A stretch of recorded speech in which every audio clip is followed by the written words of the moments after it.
कृष्ण की वाणी। बच्चे, तुझे तेरी किस्मत से ज़्यादा मिलने वाला है मेरे बच्चे। तेरी किस्मत से ज़्यादा मिलेगा। तुम हमेशा कहते हो ना कि कृष्ण मेरी लकीरों में ये नहीं वो नहीं, तो देखना अब तुम भी देखोगे और ये दुनिया भी देखेगी कि तुम्हें तुम्हारे भाग्य से, तुम्हारी किस्मत से ज़्यादा मिलेगा और उसे मैं दूंगा। मैं मुकम्मल करवाऊंगा तुम्हारी ज़िंदगी में। सब कुछ होगा तुम्हारी ज़िंदगी में, ऐसे नहीं तो वैसे, हर तरीके से होगा, लेकिन होगा। और ना जिस तरीके से तुम करवाना चाह रहे थे ना, उस तरीके से होना मुश्किल है, लेकिन जिस तरीके से मैं करवाऊंगा ना, तुम देखना, मेरा तरीका तुम देखना कि मेरे तरीके से क्या क्या चीज़ें होंगी और कैसे कैसे होंगी, तुम देखना। और सुनो, आज जब सुबह उठो ना, तो इत्मीनान से उठना, कोई हड़बड़ाहट नहीं, कोई जल्दबाजी नहीं, कहीं भागना नहीं तुम्हें। आराम से उठकर नाश्ता करना, अपनी चाय पीना, अपनी कॉफ़ी पीना, और उसके बाद आराम से स्नान कर कर ना, उसके बाद ही तुम अपने दफ्तर जाना, आराम से गाड़ी में बैठकर। मत परेशान होना कि क्या होगा, क्या चिंता है तुम्हारे अंदर, मुझे सब मालूम है। तो निराश मत हो, तुम्हारी चिंता करने से ना कुछ भी नहीं होगा। मैं हूँ ना, मैं सब कुछ ठीक कर दूँगा। तुम इत्मीनान से अच्छे से अपने दफ्तर जाना। आज का दिन तुम्हारा बहुत ही सुंदर गुजरने वाला है। हड़बड़ाहट में कुछ मत करना। तुम जानते हो, जो तुम्हारा ये शरीर है ना, इसे ना कभी कभी आराम की ज़रूरत भी होती है। इसे आराम भी दिया करो। इतनी हड़बड़ाहट में चीज़ें करोगे तो तुम्हारा शरीर भी थक जाएगा ना, परेशान हो जाएगा। और आज वैसे भी ना जल्दबाजी करोगे ना, तो आज काम ना वैसे भी बहुत देरी से शुरू होने वाला है। जल्दबाजी में कोई भी काम शुरू नहीं होगा, सब कुछ आराम आराम से होगा। तो तुम आराम से ही जाना, इत्मीनान से जाना, कुछ भी ऐसा मत करना, हड़बड़ाना बिल्कुल भी मत।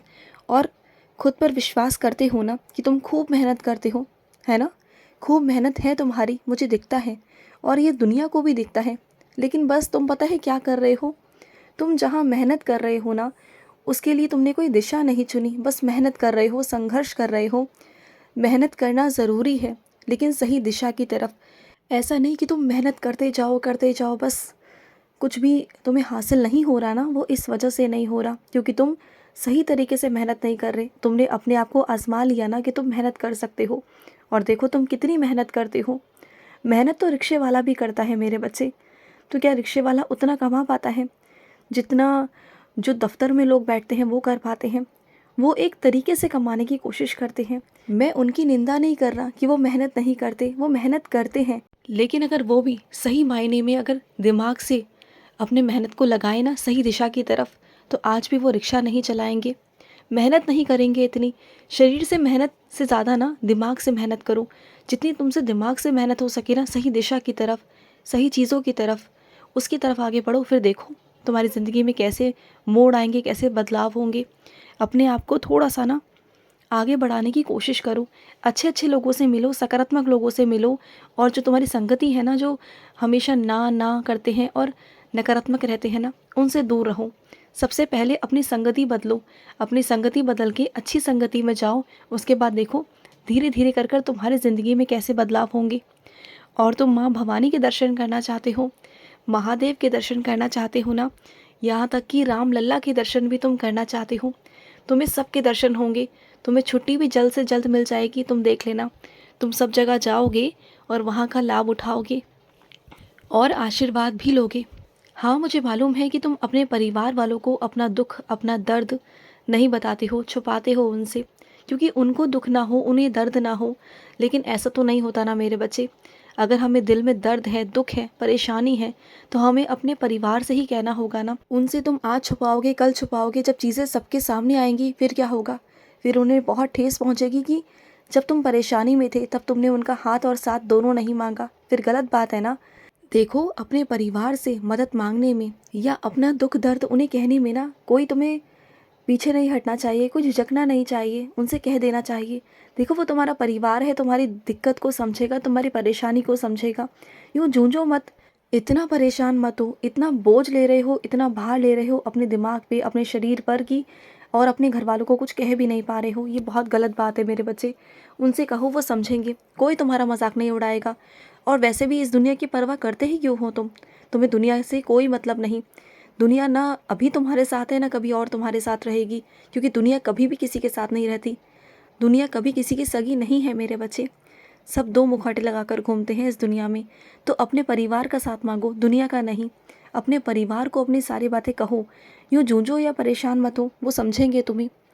और सुनो, जब तुम तीर्थ स्थान पर जाते हो ना, तो अच्छी मात्रा में प्रसाद लेकर आया करो, जिससे कि तुम अपने आस पड़ोस में भी बांट सको, उनके भी मुख में वो प्रसाद जा सके, क्योंकि वो वहाँ तक नहीं पहुँच पाते ना। अगर तुम पहुँच पाए हो तो तुम्हारे माध्यम से मेरे कुछ बच्चों तक प्रसाद पहुँचना चाहिए, और ये सेवा है, करोगे ना। और इस त्योहार ना तुम्हारे साथ कुछ बहुत अच्छा होगा। इस बार तुम्हारा त्योहार बहुत अच्छा मनेगा। हर बार तुम्हारा त्योहार ऐसे ही जाते हैं ना, लेकिन इस बार का त्योहार तुम्हारा सबसे अलग और बहुत अच्छा मनेगा। तुम जानते हो, मैं तुमसे समय पर पाठ करवा रहा हूँ, तुमसे शुरू भी करवाया और तुमसे समय पर ख़त्म भी करवाऊँगा, और उसका परिणाम यही होगा कि तुम्हें खुशी दूँगा।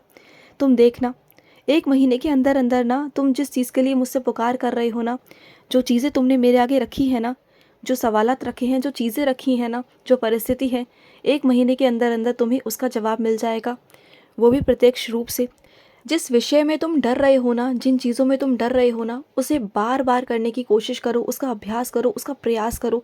फिर देखो, जिस विषय में तुम्हें डर लग रहा है ना, उसी विषय में तुम सबसे आगे बढ़ जाओगे, अव्वल नंबर लेकर आओगे। तुम देख लेना, सबसे अच्छे नंबर तुम्हारे ही आएंगे, तुम देखना। जिन विषयों से तुम डरते हो ना, उनसे डरा मत करो, बल्कि उनके अंदर जाने की कोशिश किया करो, रुचि लिया करो। और जो चीज़ें आ जाएंगी ना, फिर उसमें तुम्हें कभी परेशानी नहीं होगी, बल्कि वो तुम्हारे पसंदीदा विषय बन जाएंगे। तुम देख लेना, रोज़ थोड़ा थोड़ा पढ़ने की कोशिश किया करो। और सुनो, तुम्हें आशंका हुई थी ना कि तुम्हारे बगल से मैं गुजरा हूँ, है ना। तुम्हें लगा कि शायद तुम्हारा कृष्ण है, और तुम्हें लगा कि शायद ना भी है। तो सुनो, वो शंका मैं तुम्हारी दूर कर देता हूँ कि हाँ, वो कोई शायद वायद नहीं था, वो मैं ही था, हकीकत में मैं ही था। मैं ही आया था तुमसे मिलने, और तुम्हारे पास से होकर गुजर के चला गया। अपने ही रूप में मैं तुम्हारे पास आया था, क्योंकि क्या है ना कि मैं सबके सामने अब दुनिया में तो नहीं आ सकता ना, सबको नहीं दिखा सकता ना। तुमसे प्यार करता हूँ, तुमसे मेरा लगाव है, तुमसे मेरा प्यार है, तुम मेरे बच्चे हो, और तुम्हारे पास में आता हूँ। और तुम्हें बताता भी नहीं, क्योंकि अगर तुमने मुझे पहचान लिया ना, तो तुम मुझे जाने नहीं दोगे, पकड़कर अपने पास बिठा लोगे। और मैं वैसा तो नहीं कर सकता ना, मुझे इस पूरी दुनिया को देखना होता है, मुझे जाना भी होता है, इसलिए मैं रुक नहीं सकता। बस तुम्हारे पास आकर मिलकर चला जाता हूँ, तुम्हें अपनी उपस्थिति का एहसास कराता रहता हूँ पल पल कि मैं तुम्हारे साथ हूँ। तो डरा मत करो, चीज़ों से, लोगों से डरा मत करो, मैं तुम्हारे साथ हूँ। और सुनो, बुद्धिमानी इसमें नहीं है मेरे बच्चे कि तुम 1 कपड़े खरीदो, 2 कपड़े खरीदो, बहुत सारे कपड़े खरीदो। बुद्धिमानी तो ये है कि जो कपड़े तुमने कई सालों से लेकर रखे हैं और उनकी तरफ तुम्हारी नज़र भी नहीं जाती है, तुम बिल्कुल कपड़ों को पहनते नहीं, छूते नहीं। कम से कम जिन चीज़ों में तुमने पैसों का उपयोग किया था, उन्हें कम से कम पहनो तो सही। और कपड़े लेने हैं तुम्हें? हाँ, ऐसी चीज़ें मत करो ना। चीज़ों को देखो, संभालना सीखो, चीज़ों की कद्र करना सीखो, पैसों का उपयोग करना सीखो, सदुपयोग। जो चीज़ें पहले से तुम्हारे पास में हैं, उन्हें लेकर अभी क्या करना है, देखो, उन्हें पहनो ना, तुम्हें भी अच्छा लगेगा और तुम्हें अलग सा भी लगेगा, तुम देखना।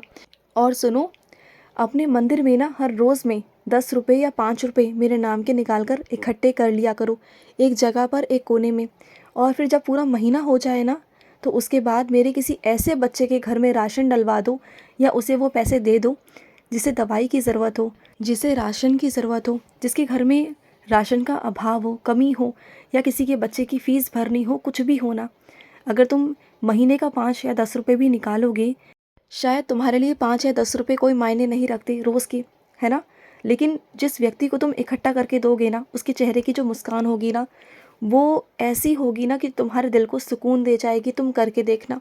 और इस बात पर ना मैं तुम्हें बहुत बहुत आशीर्वाद दूंगा, मेरी बहुत कृपा रहेगी।